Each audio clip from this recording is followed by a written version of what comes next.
What's going on here?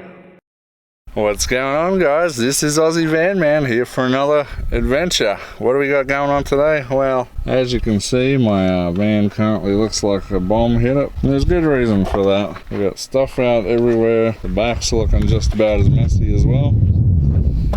Yeah, looking pretty nasty in there. Now, why is it messy? Well, I just did a bunch of shopping and I'm reorganizing, repacking for a trip tomorrow. Tomorrow we are heading north. We're getting out of this stinking heat. It's mild for Phoenix today. It's only 102 right now, but it's still dang hot, that's for sure. We're gonna pack up. I'm taking some vacation. I'm actually going up north and we will be heading to Wyoming. Quite a bit of mess. Pretty shortly here you're gonna see the end result. It should be looking a lot tidier, or a little bit less chaotic. All right, so let's get on with it. We'll see you back in a little bit. One eternity later. Alrighty guys, so got it for the most part cleaned up. It's not perfect. I still gotta make my bed and do a couple of other things. That'll do for now. I need to get rid of that little cushion thing there. I used to sit on it and I ended up breaking. Now I just use it for storage. Eventually that's getting replaced. Eventually I'll have homes and drawers for all of this stuff. For now it just gets jammed in there wherever. So today's video is actually about something different. Today I'm going to show you what solar or what electricity I run. I have a couple of options. In fact, do have a generator, as you've seen in my other videos, which we have right here. My Ryobi generator that for now sits on my front seat. I may have to find a new home for that.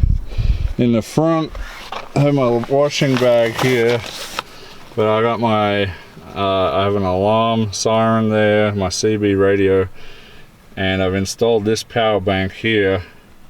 I have my fridge plugged in right there. For now, I've actually put my little seated drum type cajon thing in the front, and it's going to make like a little table for now while I don't use it. Do have my fuel in the side with me. I know it's not a great idea to have fuel in the inside of the vehicle, but I got it plugged that right up tight so it's not letting any fumes out or anything, and I do keep an eye on that very closely, and it's only about a quarter full. Alrighty, so let's have a look. I'm running my 12 volt up the front here. I got my backup generator, which is an 1800 running watt generator. It's an inverter generator, so its idle will change to what you need. Now on top here, I know the sun's kind of bad. You can see I got this roof rack, and yes, I need a third roof rack in the middle here. For now, I've just got this wood propping it up so it doesn't sag in the middle, but it works pretty well. With this aluminum rodding going between with U-bolts. These are in fact house panels on the roof that I got second hand from an installer who was pulling them off of a job he was doing. I guess because they had got damaged or something, they had some scratches on the underside, which we just covered up with butyl tape.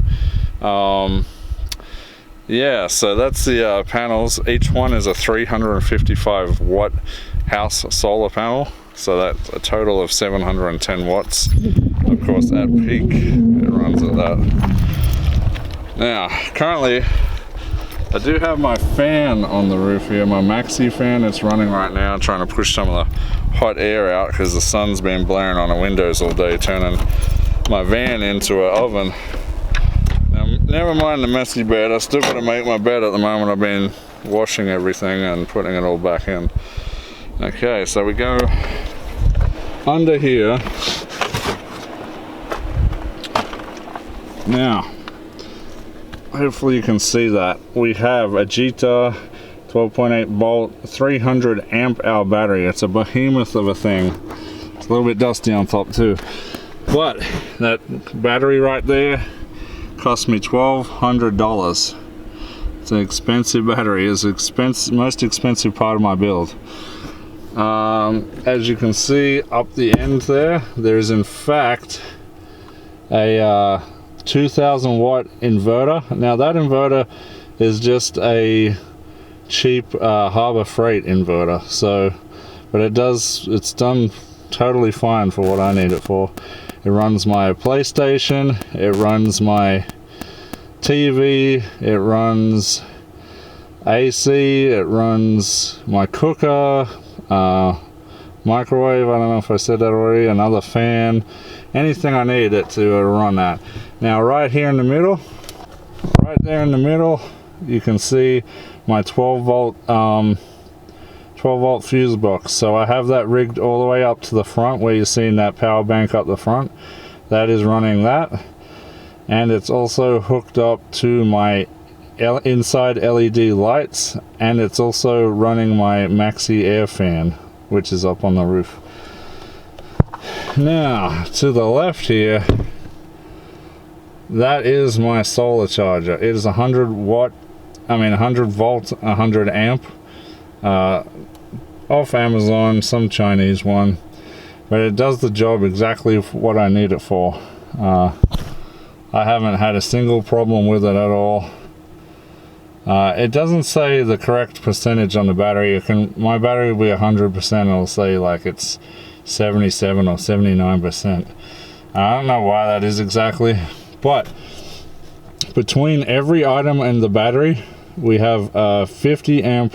What is it? It might be 150 amp. I'm not sure, or a 50 amp breaker. We have a breaker. I can't remember what are we looking at. Oh yeah, 50 amps. We've got a 50 amp breaker between all those, and I think the inverter actually has a much bigger one, like a 250 amp. Then I do actually have a cutoff switch. That's a kill switch where I can turn it and cut the solar panels from the rest of the system. But basically, majority of my power I run is from that one battery. It's a lithium 300 amp hour battery. It's quite a large battery. The only thing that really destroys it and takes it down a lot and quick is my air conditioner. I will run the AC off of the inverter, and with it cycling on and running a fan to try, because I had to mount my AC on the side of the van. I couldn't get it through the back window because of the curve. So on the side, it doesn't really push the air where I want it to go, so it's not as effective. And it is only a 5,000 BTU, which with the battery I got the kind of power I got. Like, air conditioning takes a lot of power, and the 5,000 BTU that I got over here, 110 degrees like in the summer heat, and it's just pounding in here. This thing will be running constantly, and will not get it down to where you want it to go.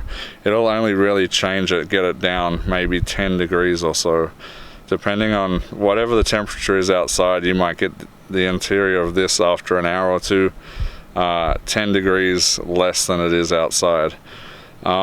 Which is and usually it's 10 degrees warmer inside than outside. So this is like a 20 degree difference, but a 5,000 BTU air conditioner really isn't cut out for dealing with that kind of heat. So really, I mean, those 15,000 BTU rooftop air conditioners would be great, but running the power is the problem. So a 5,000 BTU is roughly around 500 watts. So if you had a 15,000 BTU, that's about 1,500 watts, and that'll drain a battery quick. I did the calculations with the 5,000 BTU, and it actually you could probably get around, I think, 8.5 hours of just running that out of a 300 amp hour battery, I believe. So that's not good enough if you're in your van all the time, but and plus it just doesn't cut it as far as getting it all the way cool. But I'm in Phoenix.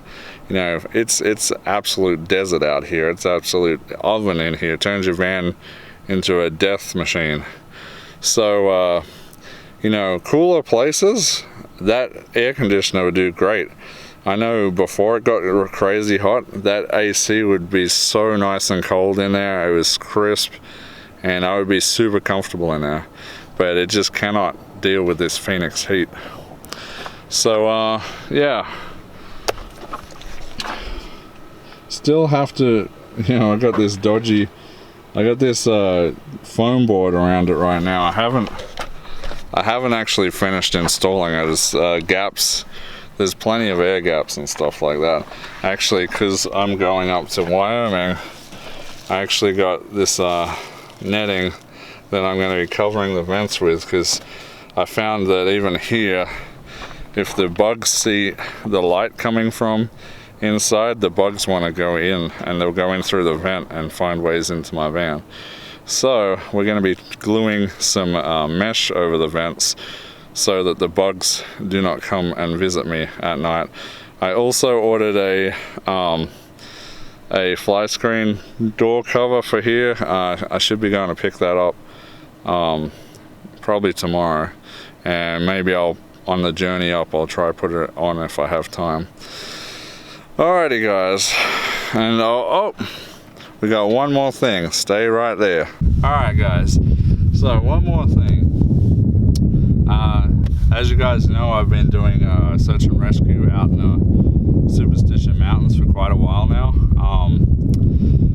Yeah, so I don't know, not quite 2 years, but I've been out there for quite a while doing searches, trying to find this guy that we've been looking for, bring him home. So I've had these boots, and they turned into my everyday wearing boots eventually. I don't know, they're just comfy. They got the side zip, but these things had hundreds and hundreds of miles in rough terrain on them, and they were starting to really wear down. The soles were worn out. On the bottom, there's no tread left. They're getting slippery. On the inside, there's just nothing left in there. It's all rotted out. Yeah, I got a million ripped bits on here. My other boot's actually torn right in here, and cactus spikes go straight through it into my feet. These are kind of second-hand hand-me-down boots when I got them. They're still like decent boots, but they're just at the end of their life now. But you know, they're not cheap boots to replace these really cool desert hiking boots, type combat type boots, I guess. They're quite expensive, so I was really hesitant to buy a new pair. But these ones just aren't working out. They're really hurting my feet. I'm getting blisters. Cactus are all through them. They stink terribly. And yeah, it's just time to get some new ones. So what did we get? Well, I went down to the military surplus store today. What do you reckon of those ones? Pretty beefy boots, huh? Look at the tread on them. Some pretty good tread on there. They got the nice side zip like I like. Very nice. The color that I wanted. They were the last color. Now I think these are a 13. I'm like between a 12 and a 13. These are smaller ones actually. They were 11 and a half, so they were really snug on my toes, but they were a large 11 and a half, and they actually seemed to fit. But they did squeeze my toes a bit. These are 13, so I have plenty of toe space on these ones, but they're still nice and comfy and snug to where they're not going to be rolling around on my feet and causing me blisters and stuff. So I'll be wearing those in over this next week, and couldn't be happier. They're a little bit more than I wanted to spend on a boot.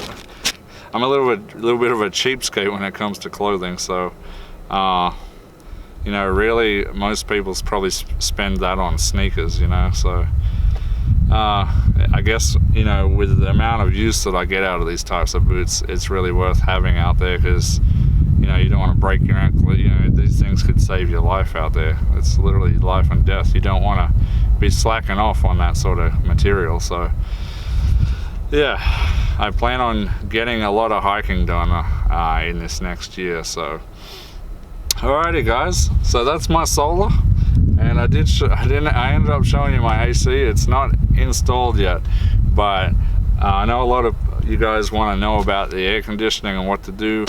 You know, the thing about air conditioning is it's really what you need for your circumstances. So I got a big van, windows all the way around, but what I need would would make my needs for electricity far more than I can handle. So you got to really weigh up these things when you're looking at being cooler. A lot of people with smaller vans, you know, they can cool their vans down, you know, if they don't have all the windows all the way around like mine, they can cool it back of their vans down really quickly.